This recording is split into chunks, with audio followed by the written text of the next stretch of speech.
o que acontecia no tempo de Jesus e o que acontece hoje nos nossos dias, e ver que está tudo relacionado. Aquele grupo de pessoas que agiam no tempo de Jesus, quando Jesus estava ensinando, pregando, quando Jesus estava implantando na verdade o Evangelho, acontece hoje, e nós temos parte dessas pessoas, desses grupos hoje ainda, espalhado, que sem querer, eles acabam representando aqueles grupos religiosos do tempo de Jesus.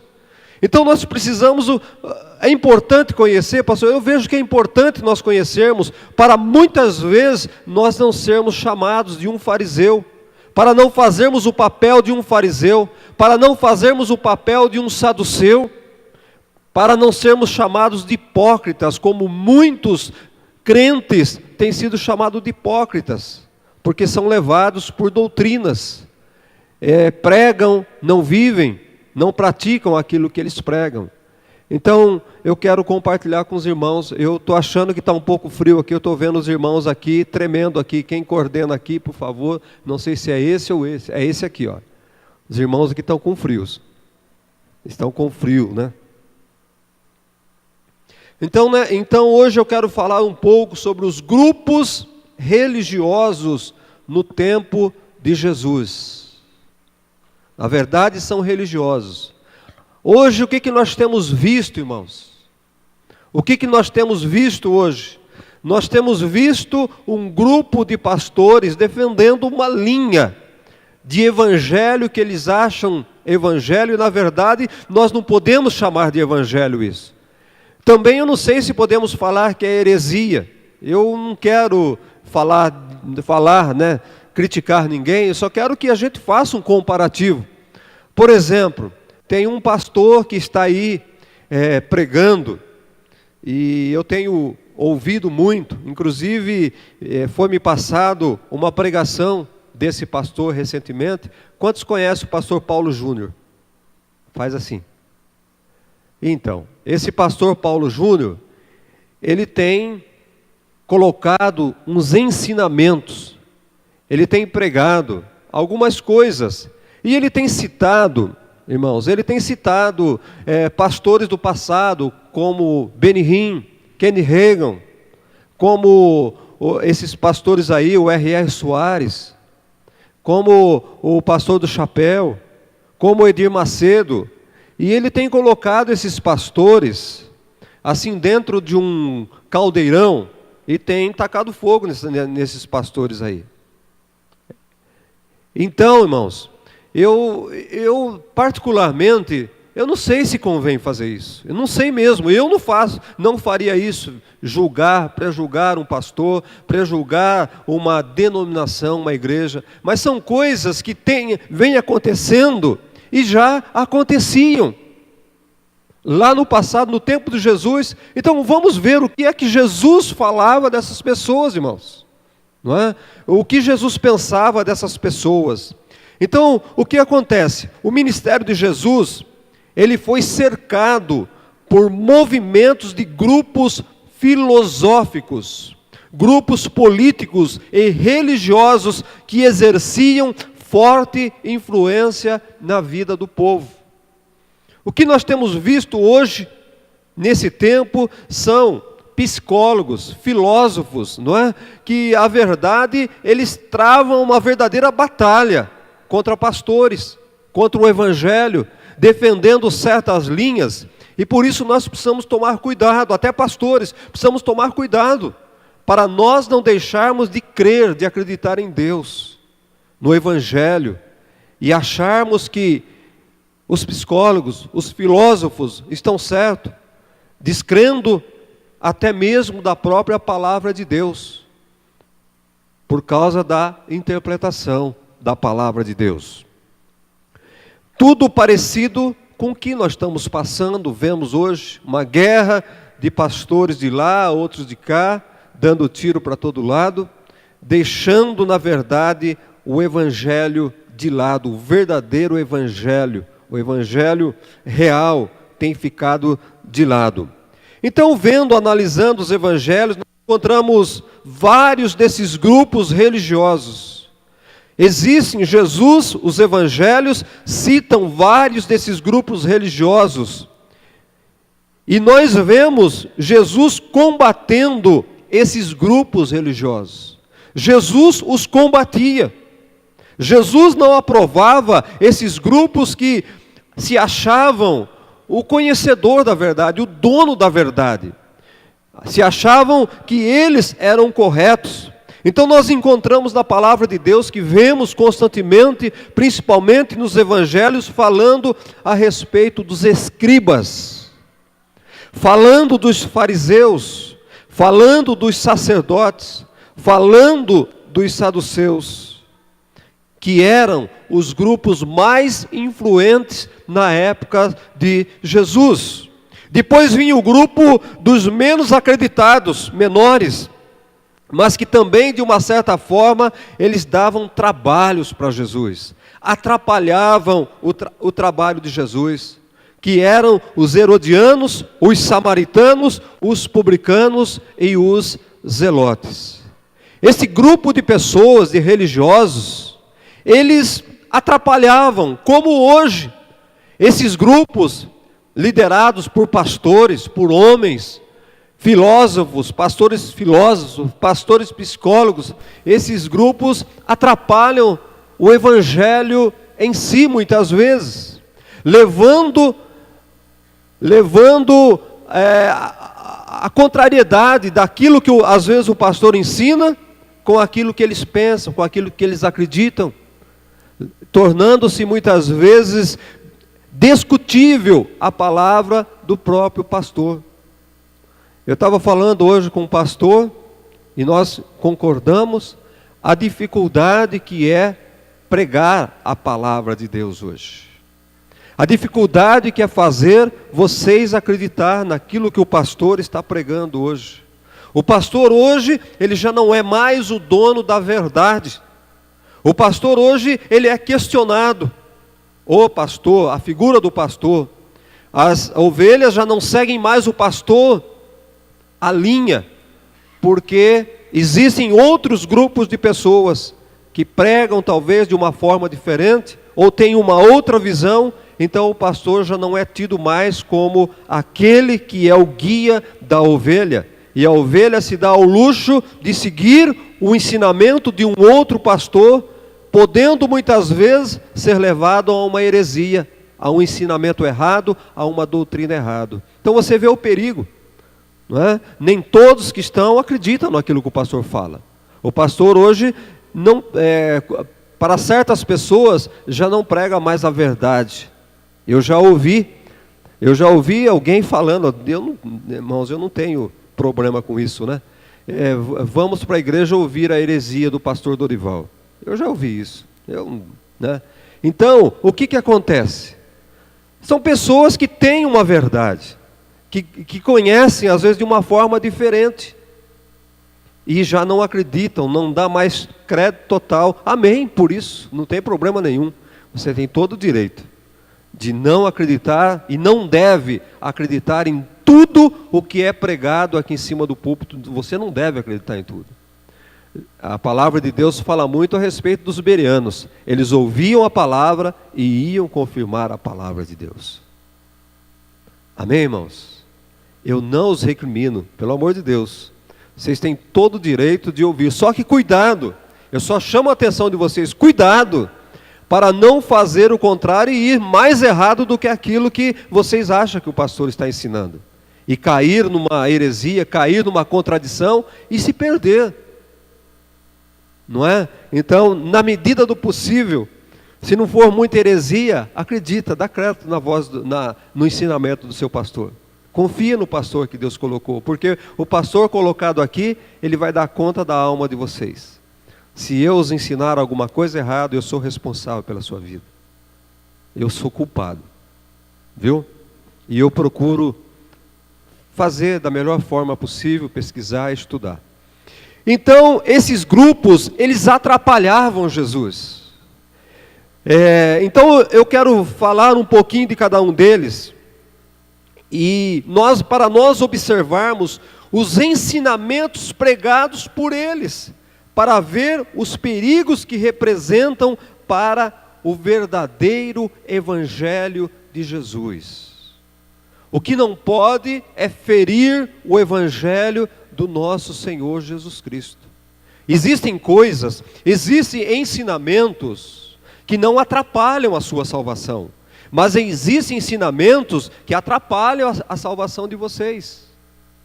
O que nós temos que ter em mente, firmeza, é o verdadeiro Evangelho. Jesus é o caminho, a verdade e a vida. Não tem outro jeito de ir para o céu se não for através de Jesus. Agora, a respeito da ressurreição, a respeito de outras coisas, irmão, se você acreditar, amém. Se você não acreditar, muitas vezes você vai estar perdendo oportunidades de uma bênção na tua vida. Mas são coisas que não implicam para a sua salvação. Sabe? Abra sua Bíblia em Gálatas. Gálatas, capítulo 1. Olha o que o apóstolo Paulo vai estar falando para nós.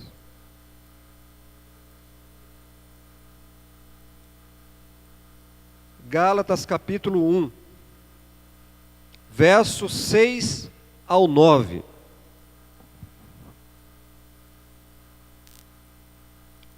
Paulo está falando aqui, tem como subtítulo a carta do apóstolo Paulo à igreja que estava na Galácia. Então Paulo está escrevendo isso aqui para crente, é para uma igreja. Ele está falando aqui, olha o título: a inconstância dos Gálatas. A inconstância dos Gálatas. O que ele está querendo dizer? Os Gálatas, aquela igreja na Galácia, uma hora eles acreditavam em uma coisa, outra hora em outra doutrina.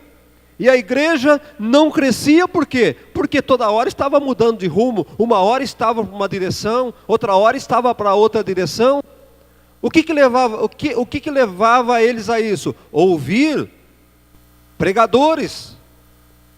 Corriam para lá, corriam para cá, e eles já não sabiam mais no que acreditar. É unção disso, é unção daquilo, é teologia da prosperidade, é teologia do homem, e eles já não sabiam mais. Por isso que eu falo, irmãos, não é? Saímos algumas coisinhas fora, mas nós não podemos sair do centro do nosso culto, que é Jesus. O centro do nosso culto não é o homem, o Evangelho, né? O Evangelho é de Jesus. Nós não podemos ficar voltados para o homem. A igreja não está voltada, vou dizer como diz, para a prosperidade do homem, para o bem da carne do homem. A igreja está voltada, em primeiro lugar, para a salvação. As outras coisas são os ademais, que são acrescentadas, que faz pacote, complementa o pacote da salvação. Mas o primordial deve ser Jesus, a salvação do homem em primeiro lugar. Então, quando nós convidamos alguém para vir à igreja, não é para você ser curado, não é para resolver o teu problema, porque aí o Evangelho, Jesus não garantiu que todas as pessoas seriam curadas dentro da igreja. Jesus não garantiu, não afirmou que todas as pessoas se tornariam ricas dentro da igreja. E existem pregadores, existem pastores que não admitem uma pessoa, um crente doente, um crente enfermo, não admite um crente pobre. Como é que não pode ter um crente pobre? Como nós já falamos aqui. Então tem pastores que pregam essa linha que crente não pode ser pobre, que crente tem que ser patrão. Se todos os crentes forem patrão, se todos os crentes forem ricos, ninguém vai querer trabalhar mais? Como é que nós fazemos? Então esse não é o Evangelho. O Evangelho é a salvação em primeiro lugar. Podem acrescentar algumas coisas. Jesus, já falei quarta-feira, Jesus prometeu suprir as nossas necessidades. Você não vai morrer de fome, você não vai ficar sem roupa, porque Ele vai suprir as nossas necessidades. Então Paulo, logo no começo, ele fala à igreja, aos Gálatas: Admira-me que estejais passando tão depressa daquele que vos chamou na graça de Cristo para outro evangelho. Ele estava dizendo: estou surpreso, porque muito rápido vocês mudaram o evangelho. Porque muito rápido, depressa, aquele evangelho que eu ensinei para vocês, vocês já estão em outra. Vocês estão acreditando em uma outra teologia. O verso 7, o qual não é outro senão que há alguns que vos perturbam e querem perverter o evangelho de Cristo. São algumas pessoas que querem perverter o evangelho de Cristo. Será que não é isso que nós estamos vendo, amados? Pastores pervertendo o evangelho de Cristo, pregando um outro evangelho que não é o evangelho de Cristo, levando as próprias pessoas a ficarem confusas. E depois Deus não age. Eu não quero mais saber de Cristo. Eu não quero mais saber da igreja, porque não aconteceu isso. O verso 8, mas ainda que nós, ou mesmo anjo vindo do céu, vos pregue evangelho que vá além do que vos temos pregado, seja maldito. Maldito é aquele que prega o evangelho deturpado, o evangelho diferente do que aquele. Então o que nós vemos nisso, irmão? Não quero julgar não, mas nós temos visto aí muitos pastores que são considerados por Deus, são amaldiçoados por Deus, porque estão pregando um outro evangelho. Assim como já dissemos e agora repito, se alguém vos prega evangelho que vá além daquele que recebesse, seja maldito. Eu ensinei este evangelho, eu preguei este evangelho. Se vier aqui algum outro que pregue um evangelho diferente daquilo que eu vos ensinei, eles sejam malditos. Essa palavra é muito séria. Essa palavra, ela é muito pesada. Então nós vemos hoje uma difusão do evangelho, que na verdade tem atrapalhado as verdadeiras igrejas evangélicas. Tem atrapalhado as verdadeiras igrejas evangélicas. Por quê? Ninguém mais quer saber, quer frequentar a verdadeira igreja evangélica, porque se dizem que lá não tem milagre, porque a igreja é fria, porque não tem manifestação do Espírito Santo, porque não tem isso, porque não tem aquilo. Como que a igreja onde manifesta o Espírito Santo tem que ter milagre, tem que ter cura, tem que ter todas aquelas coisas. E a igreja que não tem isso não é a igreja de Cristo. Como é que nós podemos viver desta forma, não é? Então nós temos visto tudo isto acontecer nos nossos dias. E hoje nós conhecemos as denominações, conhecemos principalmente essas igrejas chamadas neopentecostais. São as igrejas que não são tradicionais e nem são pentecostais. São as igrejas fora do grupo da igreja batista, fora do grupo da igreja presbiteriana, fora do grupo da igreja Assembleia de Deus, fora do grupo da igreja do Evangelho Quadrangular. Essas igrejas que surgiram recentemente, chamadas de neopentecostais. E essas igrejas têm sido as causadoras, as que têm pregado um evangelho diferente do que aquilo que Cristo e o apóstolo Paulo nos ensinou. Então as pessoas vão aonde oferecem, como já disse, aonde oferecem o Cristo como um doutor, o Jesus advogado, o Jesus médico, o Jesus que resolve problema, o Jesus que deixa as pessoas ricas, e ninguém mais quer ir à igreja que prega o Jesus como o Cristo. Lembra-se de Jesus quando conversando com Pedro, quando conversando com seus discípulos, o que é que as pessoas dizem que eu sou? Ah, que o Senhor é um profeta. O que as pessoas, o que o fulano de tal diz que eu sou? Ah, ele é isso, ele é aquilo. E você, Pedro? O que você acredita que eu seja? Quem sou eu para você? O que foi que Pedro disse? Tu és o Cristo, o Filho de Deus. Então, são poucas igrejas que pregam Jesus como o Cristo. Se pregam Jesus como o advogado fiel, como o bom médico, como o provedor de todas as nossas necessidades, mas tem se esquecido de Jesus como o Cristo. Mateus capítulo 13. O grupo de pessoas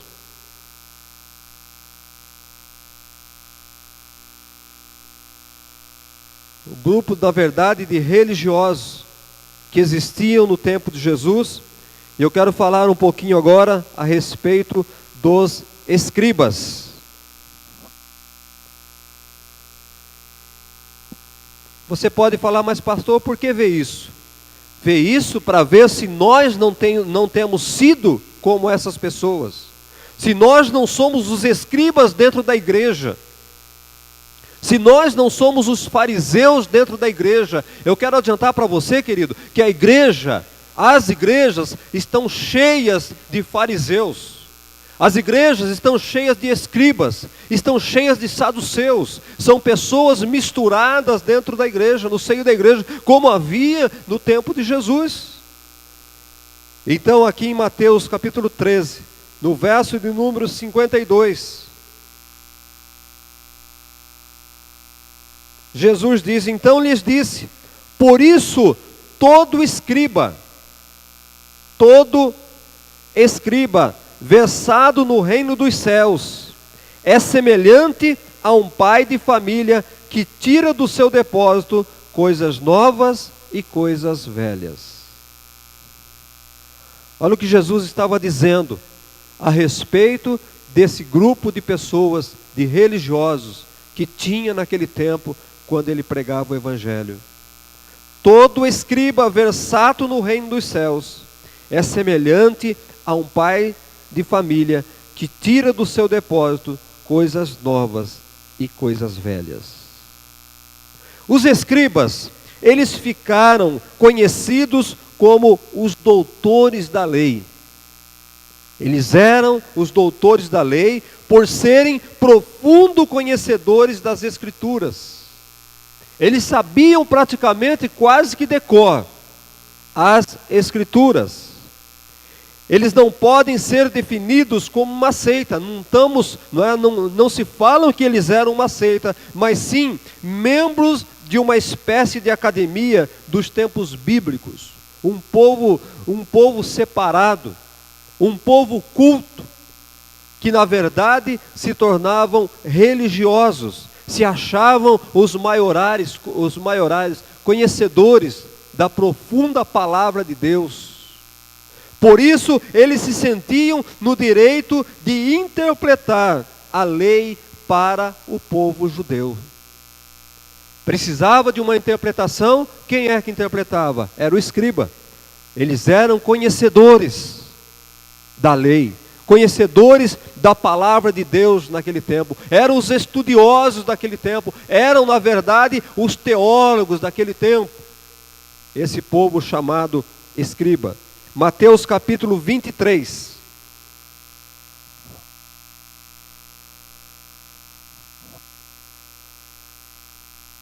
Verso de 1 a 7. Olha aí. Jesus censura os escribas. O que é que está falando? Jesus reprova. Jesus repreende os escribas. Você pode falar, pastor, mas eles não eram os conhecedores da palavra, não eram os estudiosos da palavra, não eram os detentores da palavra de Deus. Podemos pensar assim, mas por que Jesus censura eles? Por que Jesus repreende eles? E ele diz aí, então falou Jesus às multidões e aos seus discípulos. Jesus falou claramente, na cadeira de Moisés se assentaram os escribas e os fariseus. Eles se assentaram na cadeira de Moisés. Fazei e guardai, pois tudo quanto eles vos disserem, porém não os imiteis nas suas obras, porque dizem e eles não fazem. Eles eram profundos guardadores da palavra, mas não eram praticantes da palavra. Como já se disse aqui em Pederneiras certa vez, faça o que eu te digo, mas não faça o que eu faço. Isso foi dito, é palavra, é uma frase de um padre de Pederneiras, de quando eu era criança. Faça o que eu vos digo, mas não faça o que eu faço. O que eu estou falando é certo, é correto, tem que fazer assim. Mas as minhas atitudes, elas não são corretas.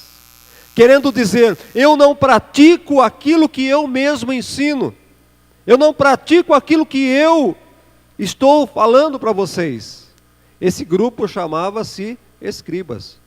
Conhecedor profundo da palavra, mas não fazia aquilo que eles conheciam. Será que nós não conhecemos pessoas que pregam, ensinam, mas quando você olha a vida deles, é totalmente contrária àquilo que ele ensina, àquilo que ele ministra. Não se deve pregar aquilo que não vive. Eu não posso ser pregador se eu não vivo. Eu tenho que, na verdade, para ser um pregador, pregar aquilo que eu vivo. Pregar aquilo que eu vivo. Se eu não vivo, eu não sou digno de ensinar, não sou digno de pregar. E eu fui visitar uma família essa semana, e vocês estão fazendo falta na igreja. Não tenho visto vocês, não tenho visto seus filhos na igreja. Sumiu todo mundo da igreja, o que está acontecendo? Pastor, eu não tenho força. Pastor, está difícil. Pastor, eu não consigo. Mas você precisa mandar seus filhos precisam crescer no caminho do Senhor, precisam estar. Pastor, eu não posso mais com eles. Porque quando eu falo para eles irem na igreja, que eles têm que ir na igreja, eles olham para mim, por que você não vai na igreja? Se você não vai, por que você quer que eu vá na igreja? Você está vendo? Não tem como cobrar. Se você não vive, se você não pratica aquilo que você ensina, você não tem como pregar, você não tem como cobrar. E Jesus estava dizendo isto a respeito dos escribas. Eles ensinam uma coisa, eles conhecem, mas eles não vivem aquilo que eles ensinam. Não imitei eles. Jesus estava dizendo, não faça o que eles fazem. As suas obras não são boas, porque dizem e não praticam. Verso 4. Eles atam fardos pesados e difíceis de carregar, e os põem sobre os ombros dos homens. Entretanto, eles mesmos nem com o dedo querem movê-lo. A lei dura, rígida, não pode fazer isso, não pode fazer aquilo, não sei o que é isso e aquilo, uma exigência, mas eles não fazem nada, eles mesmos não conseguem cumprir aquilo que eles falam que é certo, aquilo que eles exigem das pessoas. É a mesma coisa o pastor aqui, exige, não faz isso, não faz aquilo, assim, e o pastor faz aquilo que ele fala que não é para fazer. Assim eram os escribas. Colocavam fardos, olha, você vai para o inferno, se Jesus voltar você não vai subir, vai acontecer isso, vai acontecer aquilo, mas eles próprios não praticavam a palavra de Deus. Verso 5, praticam, porém, todas as suas obras, com o fim de serem vistos dos homens, pois alargam os seus filactérios e alongam as suas franjas. Amam o primeiro lugar nos banquetes e as primeiras cadeiras nas sinagogas. As saudações nas graças e os serem chamados mestre pelos homens. Vós, porém, não sereis chamados mestres, porque um só é vosso mestre, e vós todos sois irmãos. A ninguém sobre a terra chameis vosso Pai, porque só um é vosso Pai, aquele que está nos céus. Nem sereis chamados guias, porque um só é vosso guia, o Cristo. Mas o maior dentre vós será vosso servo. Quem a si mesmo se exaltar, será humilhado, e quem a si mesmo se humilhar, será exaltado. Eles gostavam de aparecer, gostavam de ser vistos, queriam lugares de destaque, queriam toda a honra para eles. Sentavam nos primeiros bancos, paletó, gravata, as roupas religiosas, colocavam roupas religiosas, mas não eram praticantes da palavra de Deus, gente. Um fardo pesado para as pessoas. Será que nós não conhecemos igrejas parecidas com as dos escribas? Igrejas parecidas com a dos escribas, meus irmãos, que não pode usar roupa assim, que não pode cortar o cabelo, que não pode usar adorno, que não pode fazer isso, não pode fazer aquilo, mas aí você vai olhar a vida daquelas pessoas, daqueles pastores, é uma vergonha. São os escribas. E nós temos esse grupo de religiosos que vivem até hoje. Colocam um fardo pesado que muitos falam, não dá para seguir, não dá para ser crente, não dá para frequentar. E muitos ainda fingem que frequentam, mas você olha a vida deles lá fora, é uma pouca vergonha. Quem conhece a vida deles sabe o quantas coisas erradas eles fazem. Por que impor um fardo pesado para os seus liderados, para as suas ovelhas? Gente, queridos, existem igrejas que são desta forma, mas existem pessoas dentro da nossa igreja que agem desta forma. Não pode fazer isso, não pode fazer aquilo, mas as coisas que são essenciais, elas não fazem. Elas não fazem.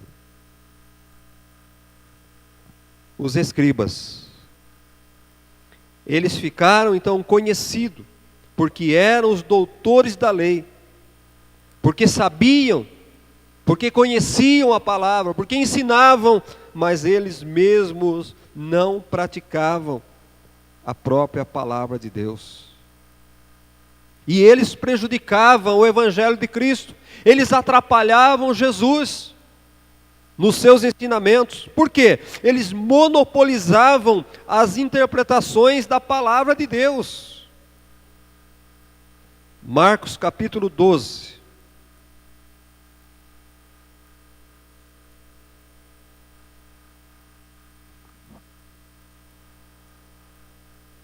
Marcos capítulo 12.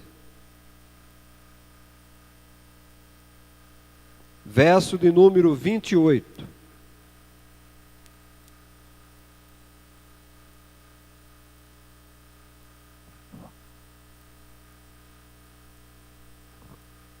Olha aqui. Olha aí. Chegando um dos escribas, tendo ouvido a discussão entre eles, vendo como Jesus lhe houvera respondido bem, perguntou-lhe: qual é o principal de todos os mandamentos? Respondeu Jesus: o principal é: ouve, ó Israel, o Senhor nosso Deus é o único Senhor. O Senhor nosso Deus é o único Senhor. Amarás, pois, o Senhor teu Deus de todo o teu coração, de toda a tua alma, de todo o teu entendimento e de toda a tua força. O segundo é: amarás o teu próximo como a ti mesmo. Não há outro mandamento maior do que esse. Disse-lhe o escriba. Olha o escriba aí atrapalhando Jesus. Muito bem, mestre, muito bem. E com verdade disseste que ele é o único, e não há outro senão ele. E não há outro senão ele. E quem amar a Deus de todo o coração, e de todo o entendimento, e de toda a força, e amar ao próximo como a si mesmo excede a todos os holocaustos e sacrifícios. Vendo Jesus que ele havia respondido sabiamente, olha, eles sabiam, sabiamente, declarou-lhe: não está longe do reino de Deus. E já ninguém mais ousava interrogá-lo. Ele entrou no meio, não é? Ele entrou na conversa e ele estava questionando Jesus, colocando obstáculos nos ensinamentos do próprio Jesus. Eles eram tão audaciosos que chegavam a afirmar que seus mandamentos eram mais importantes do que os mandamentos do próprio Deus. Eles excediam, a verdade é que eles excediam em dignidade os mandamentos de Deus. Diziam que as palavras, o que diziam, o que eles pregavam, eles induziam as pessoas, que as palavras dos escribas são mais amáveis do que as da própria lei de Deus. Diziam que entre as palavras da lei existem as importantes e as que não são importantes. E a deles, dos escribas, eles só tinham palavras importantes.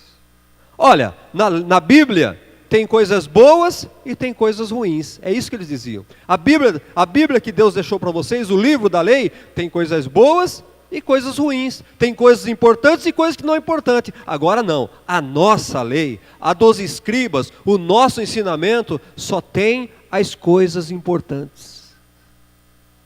Nós só temos coisas boas. Não temos pessoas assim? Não conhecemos igrejas que agem desta forma? Eles determinavam as regras para a liturgia do culto. Eles eram os sábios, eles que determinavam todas as coisas. Mateus capítulo 23. Estou mostrando quem eram eles, para nós ver que nós temos pessoas assim e Jesus os repudiava. Jesus não os aceitava. Mateus capítulo 23.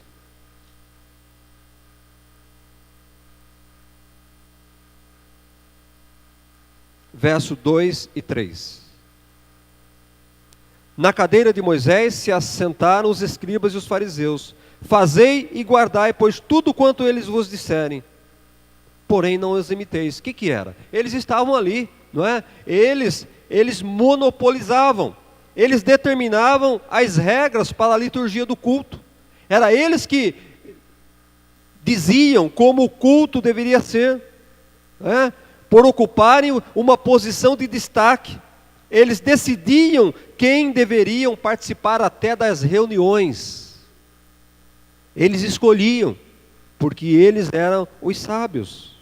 Negligenciavam os mandamentos de Deus e guardavam suas próprias tradições. Olha, Deus mandou fazer isso, mas isso não é importante, isso não precisa, pode se fazer de uma forma diferente. A verdade é que eles não tinham escrúpulos em equiparar os seus ensinamentos aos mandamentos do próprio Deus. Como dizendo, entre nós e Deus, fique com o nosso ensinamento. Porque o nosso ensinamento já foi selecionado. São todos bons, só tem coisa boa. Os escribas, eles difamavam Jesus publicamente e jogavam o povo contra Jesus, acusando-o de expulsar demônios pelo maioral dos demônios. Eles incitavam, jogavam a Jesus. Olha, esse que se diz que é filho de Deus, ele não é Jesus coisa nenhuma não. Ele não é o Deus como ele diz que ele é. Ele é um impostor. Sabe, amados? Então nós precisamos não deixar esse grupo de religiosos dominar o Evangelho, dominar a nossa mente, porque eles eram, a verdade, eles eram, como que se diz, ignorados. Jesus não os aprovava, Jesus os repudiava. Depois nós vamos ver o grupo dos fariseus. O grupo dos fariseus era um grupo de judeu, na verdade, um grupo de judeu ao extremo, apegados à Torá, ao livro sagrado dos judeus. Era o extremo. Eles levavam tudo ao pé da letra. Eles queriam que fosse as coisas do livro sagrado da Torá fosse levado ao pé da letra. João capítulo 3, verso de número 1.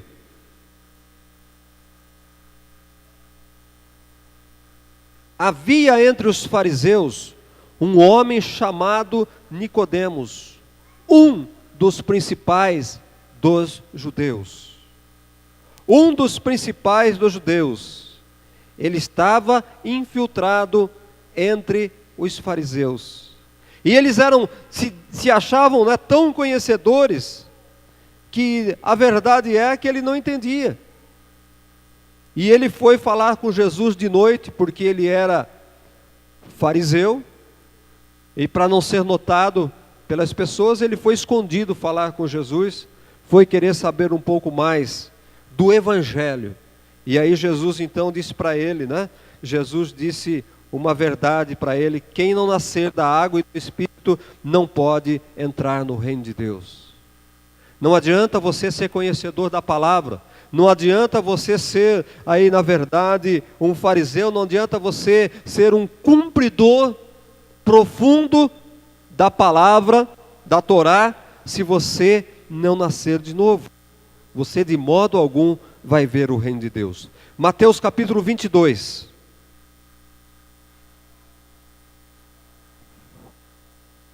Verso 34 em diante.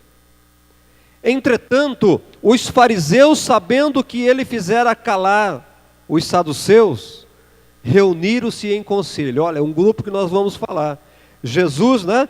Os fariseus ficaram sabendo que Jesus fez calar aquele grupo de saduceus. Eles reuniram-se em conselho. Olha, ele já falou com aquele grupo, né? E um deles, intérprete da lei, experimentando, lhe perguntou: mestre, qual é o grande mandamento da lei?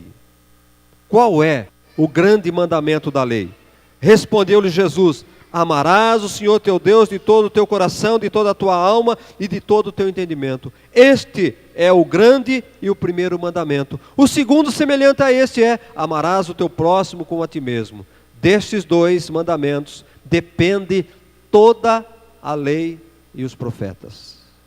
Jesus estava dizendo: olha, não adianta você guardar toda a lei, não adianta você decorar a Torá, não adianta você praticar todos os mandamentos, cumprir todos os mandamentos, se você não amar Deus em primeiro lugar, se você não amar o seu semelhante. Jesus já estava dizendo com relação a Ele próprio: vocês, né, eu sou semelhante teu, estou aqui, vocês me odeiam. Então não adianta você guardar toda a lei, não adianta você praticar, não adianta você guardar os mandamentos, se você me odeia. Isso cabe a nós, irmãos. Cabe a nós. Não adianta nós sermos cumpridores da palavra de Deus. Não adianta nós praticarmos toda a palavra de Deus, se nós não amarmos o nosso semelhante, se nós odiarmos o nosso irmão. E quanto nós temos visto dentro da igreja, pessoas que odeiam um ou outro, pessoas que não toleram o outro. Não adianta nada a religiosidade. Tudo isso vai ser religiosidade. E religiosidade, Jesus combatia os grupos religiosos. E não entra no reino de Deus os religiosos. Eles formavam entre o povo judeu uma espécie de comunidade à parte. Um povo diferenciado. Eram a elite do povo judeu. Eles não se misturavam. Eram simpatizantes das Escrituras e ninguém mais. Ninguém mais sabia nada, ninguém mais podia debater com eles, porque eles eram os donos da verdade. Lucas fala de como era o procedimento deles, como eles agiam, como eles faziam no dia a dia, como eles eram. Lucas capítulo 16. Verso 14.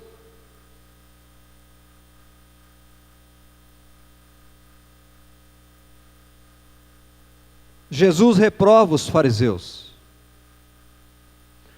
Os fariseus que eram avarentos, ouviam tudo isso e o ridicularizavam. Mas Jesus lhe disse: vós sois os que vos justificais a vós mesmos diante dos homens. Mas Deus conhece o vosso coração, pois aquilo que é elevado entre os homens é abominação diante de Deus. A lei e os profetas vigoravam até João.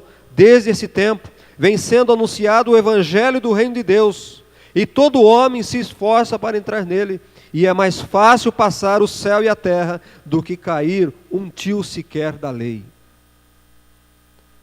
Jesus dizia: vocês praticam a lei, vocês estão em cima da lei, mas o principal dos mandamentos vocês não fazem, vocês não amam o semelhante de vocês.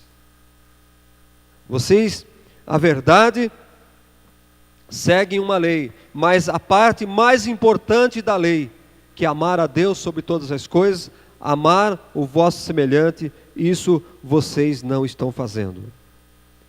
Jesus considerava eles como condutores cegos e falsos guias. Vocês são condutores cegos, vocês são falsos guias. Amado, todo aquele que traz um ensinamento para você, todo aquele que prega o evangelho e não ama, que tem ódio no coração, é considerado como um fariseu, como um condutor cego. Ele mesmo não sabe para onde ele está indo, ou ele acredita que está indo para o lugar certo, mas ele está indo para o lugar errado, porque ele não ama. E essas pessoas não servem para guiar outras pessoas, porque o caminho verdadeiro do evangelho é o amor. Uma das principais coisas do evangelho de Jesus é o amor. Jesus vivia reprovando eles. Jesus vivia reprovando as atitudes, a maneira deles andarem. No capítulo 11 de Lucas ainda, no verso de número 37, ao falar Jesus essas palavras, um fariseu o convidou para ir comer com ele. Então, entrando, tomou lugar à mesa. O fariseu, porém, admirou-se ao ver que Jesus não se lavara primeiro antes de comer. O Senhor, porém, lhe disse: vós, fariseus, limpais o exterior do copo e do prato, mas o vosso interior está cheio de rapina e perversidade. Insensatos, quem fez o exterior não é o mesmo que fez o interior? Antes da esmola do que tiverdes, e tudo vos será limpo. Mas ai de vós, fariseus, porque dais o dízimo da hortelã, da arruda e de todas as hortaliças, e desprezais a justiça e o amor de Deus. Devis, porém, fazer estas coisas sem omitir aquelas. De nada adianta se nós não tivermos o amor em primeiro lugar no nosso coração. Ai de vós, fariseus, porque gostais da primeira cadeira nas sinagogas e das saudações nas praças. Ai de vós que sois como sepulturas invisíveis, sobre as quais os homens passam sem o saber. Então, respondendo um dos intérpretes da lei, disse a Jesus: mestre, dizendo estas coisas também nos ofende a nós outros. Mas ele respondeu: ai de vós também, intérprete da lei. Jesus aqui já está falando para os escribas. Ai de vós também, porque sobrecarregais os homens com fardos superiores às suas forças, mas vós mesmos nem com um dedo os tocai. Ai de vós, porque edificais os túmulos dos profetas que vossos pais assassinaram. Assim sois testemunhas e aprovais com cumplicidade as obras dos vossos pais, porque eles mataram os profetas e vós lhe edificais os túmulos. Por isso também disse a sabedoria de Deus, enviar-lhes profetas e apóstolos, e algum deles matarão, e a outros perseguirão, para que desta geração se peçam contas do sangue dos profetas derramado desde a fundação do mundo, desde o sangue de Abel até o de Zacarias, que foi assassinado entre o altar e a casa de Deus. Sim, eu vos afirmo, contas serão pedidas a esta geração. Ai de vós, intérpretes da lei, porque tornastes a chave da ciência, contudo vós mesmos não entrastes e impedistes os que estavam entrando. E depois, olha no verso 53, os escribas e os fariseus, saindo Jesus dali, passaram os escribas e fariseus a arguí-lo com veemência, procurando confundi-lo a respeito de muitos assuntos. A respeito de muitos assuntos, com o intuito de tirar das suas próprias palavras motivos para o acusar. Estavam procurando um meio para matar Jesus, para acabar com Jesus. Os saduceus e os fariseus, os religiosos daquela época, os sacerdotes, aqueles que eram conhecedores da própria palavra de Deus. E é isso, irmãos, que tem acontecido nesse tempo. Pessoas que ficam entre esse grupo de pessoas que fazem, sem saber muitas vezes, fazem parte desse grupo de pessoas que na verdade eles são reprovados por Jesus. Jesus, ele não tolera esse tipo de pessoas no seio da igreja. Eles insultavam Jesus, porque não toleravam ver Jesus realizando milagres, principalmente no sábado, que era proibido fazer alguma coisa no sábado. Eles afastavam as pessoas que acreditavam em Jesus com ódio e com calúnia. Instigavam o povo contra Jesus. Agiam com hipocrisia, com ostentação. A piedade de muitos deles não passava, na verdade, de orgulho e fingimento. Os escribas e os fariseus viviam contrariando aquilo que Jesus, e eles vivem ainda hoje no seio da igreja, em alguns lugares, em alguns cultos, e são aqueles que levam muitas vezes as pessoas a se perderem, porque trazem ensinamentos, muitas vezes corretos, mas muito pesado, colocando um fardo em cima das pessoas para seguir a Jesus, para andar no caminho de Deus. Esquecem muitas vezes da graça de Deus. Esquecem, eles não conheciam os fariseus, eles não conheciam a graça de Deus. Eles não conheciam a misericórdia de Deus. E aí Jesus vem com a história do pai do filho pródigo nos ensinar como é o Deus, como é o nosso Pai, como é o Deus que nós temos que crer. Então nós somos advertidos por Jesus contra as influências dos fariseus nas nossas vidas. Mateus capítulo 16.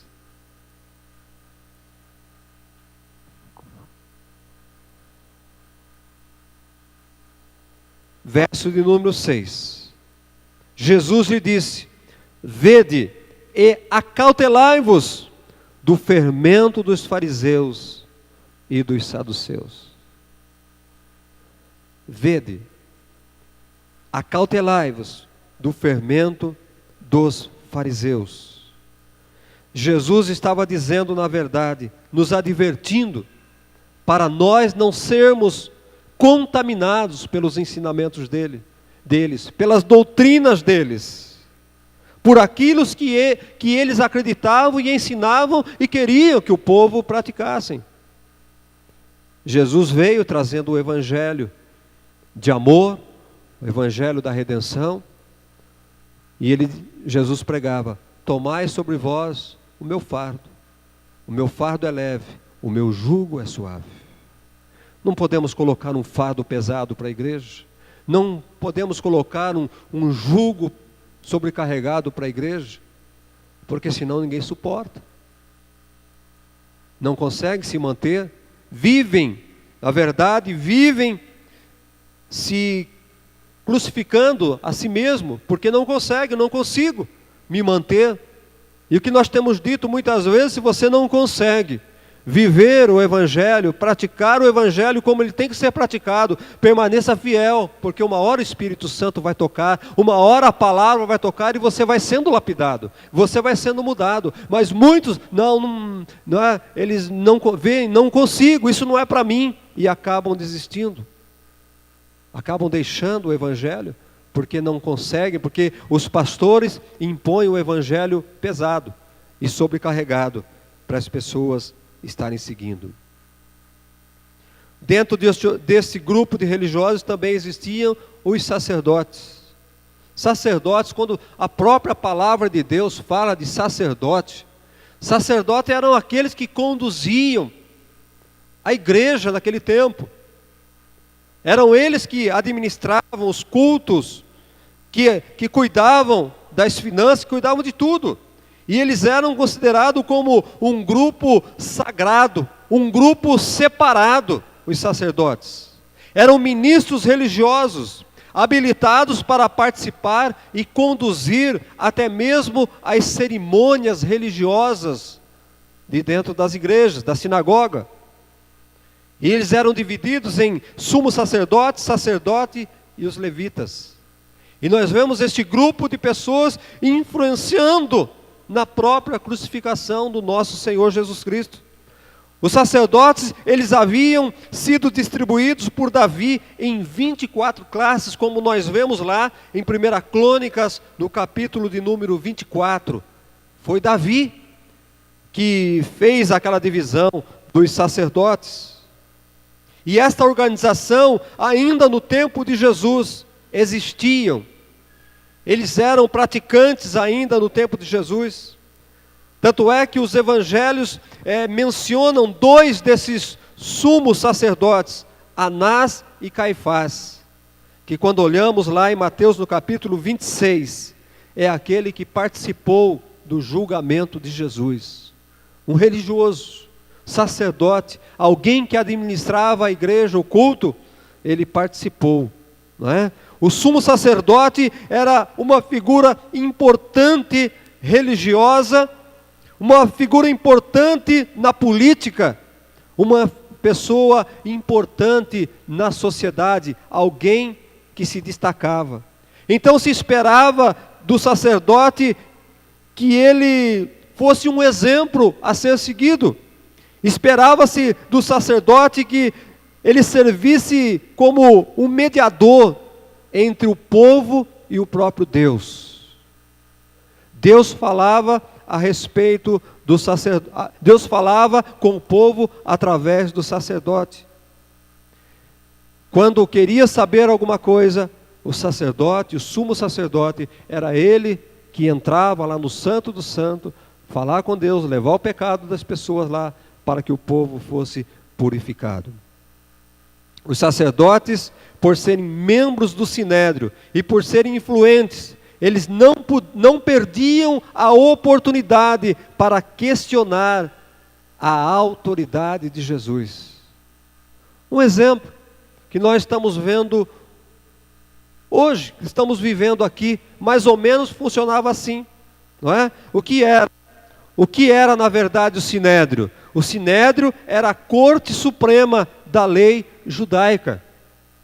Era a corte suprema, era lá que eles decidiam a respeito das leis religiosas. Então vinha de lá as decisões. É como o STF, aqui me fugiu a memória, me fugiu a palavra agora. Como que nós estamos vendo aqui no Brasil, esses ministros julgando presidente, julgando ex-presidente, julgando ações.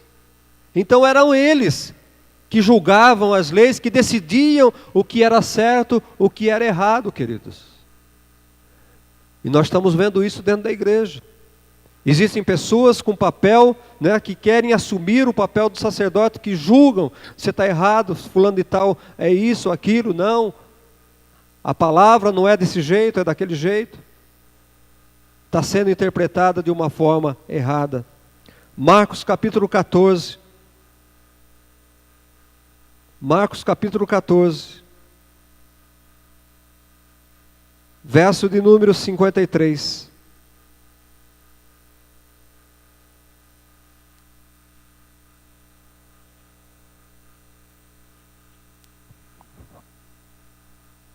Olha aqui, Jesus sendo julgado.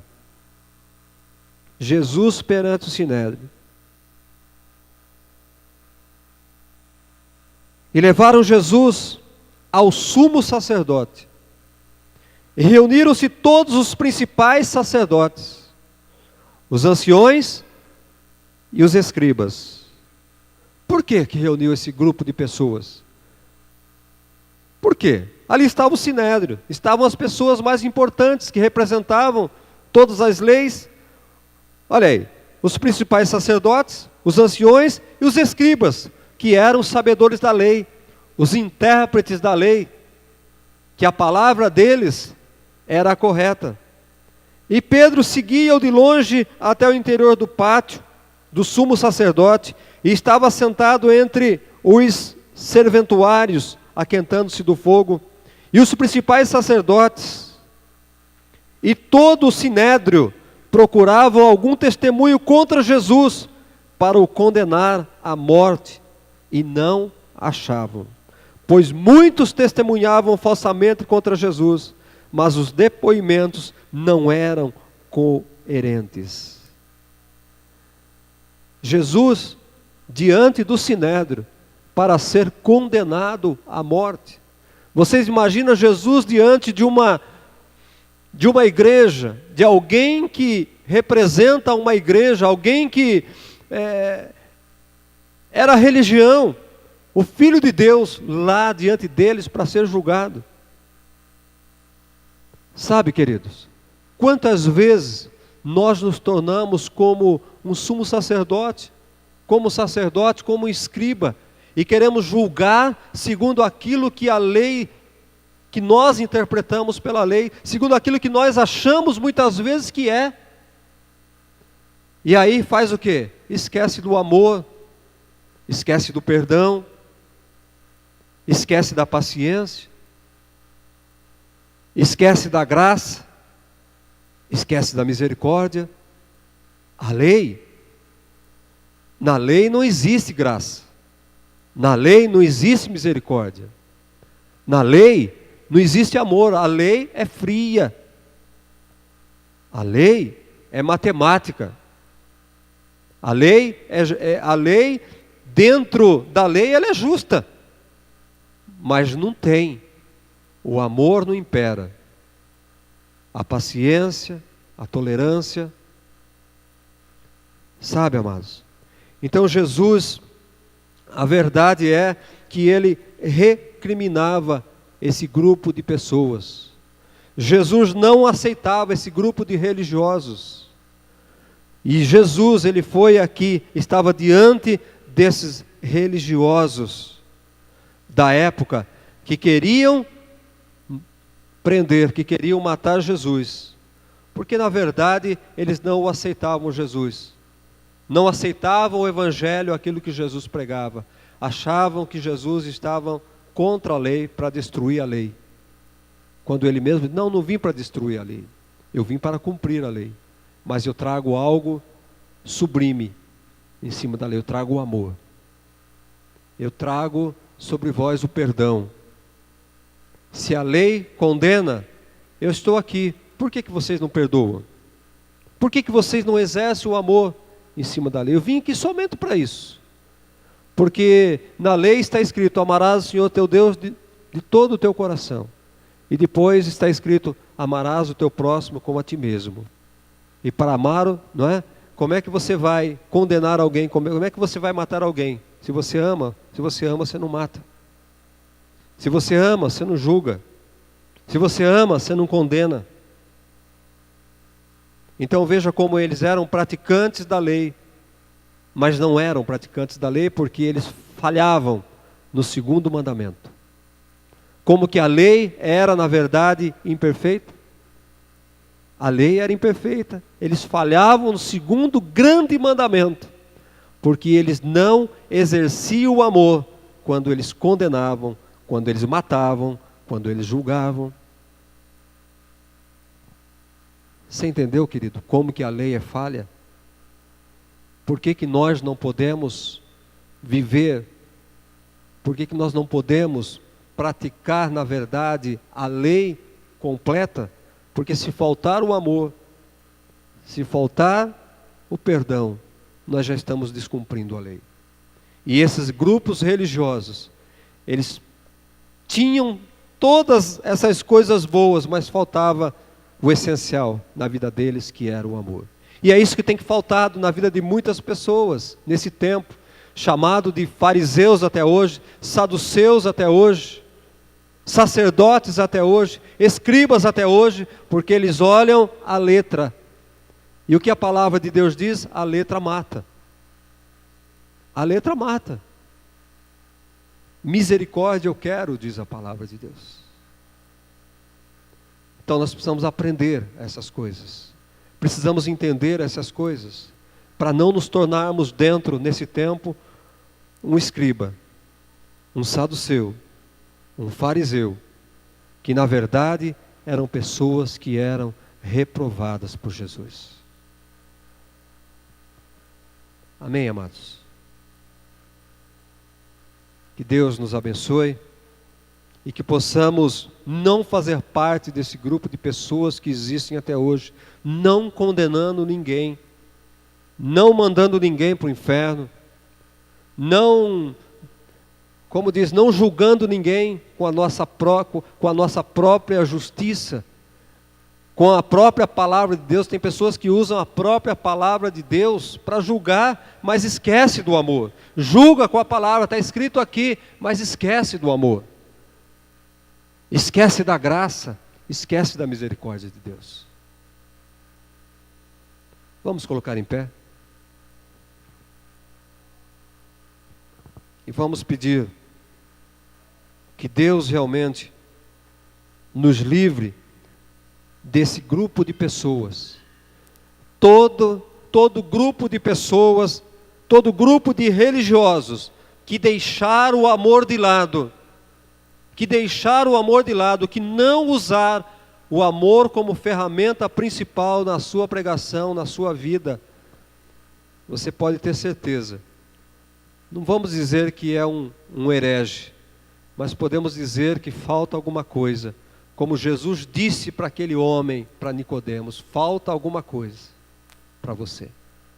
Falta o amor, falta a tolerância, falta a paciência, falta o perdão na sua vida. Vamos orar. Senhor, Pai amado, nós te agradecemos nesta noite, ó Deus, e queremos pedir nesta noite que o Senhor nos livre dos religiosos, nos livre dos escribas, nos livre dos fariseus, Pai. Ó Deus, nos livre, ó Deus, dos saduceus, dos sacerdotes, dos religiosos que ainda nós vemos nessa época. Ó Pai, nos ensina a vivermos pelo amor, regido pelo perdão, regido pela Tua graça, Senhor.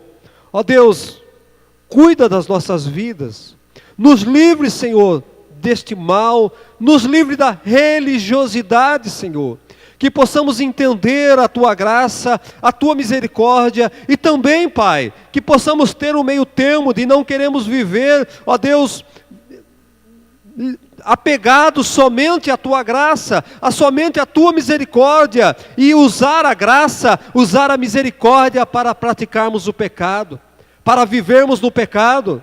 Ó Senhor, que o Teu Espírito Santo verdadeiramente seja o árbitro do nosso coração, que o Teu Espírito Santo nos ensine a viver na Tua palavra, ó Deus, mas que a Tua palavra, que o amor seja a essência na nossa vida, que o perdão seja a essência da nossa vida, segundo a Tua palavra, Senhor.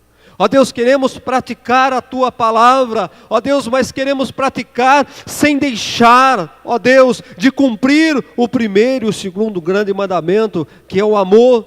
Coisas que os fariseus, coisa que os saduceus não faziam, e por isso o Senhor os recriminava. Ó Senhor, nos ensina a andarmos segundo a Tua vontade, segundo a Tua palavra, como um todo, e não naquilo, ó Deus, que nos agrada, naquilo que é conveniente para nós, Pai, em nome do Teu Filho Jesus. Ó Deus, guarda o nosso caminho, guarda a nossa mente, em nome do Teu Filho Jesus, para todo sempre. Amém. Que Deus nos abençoe.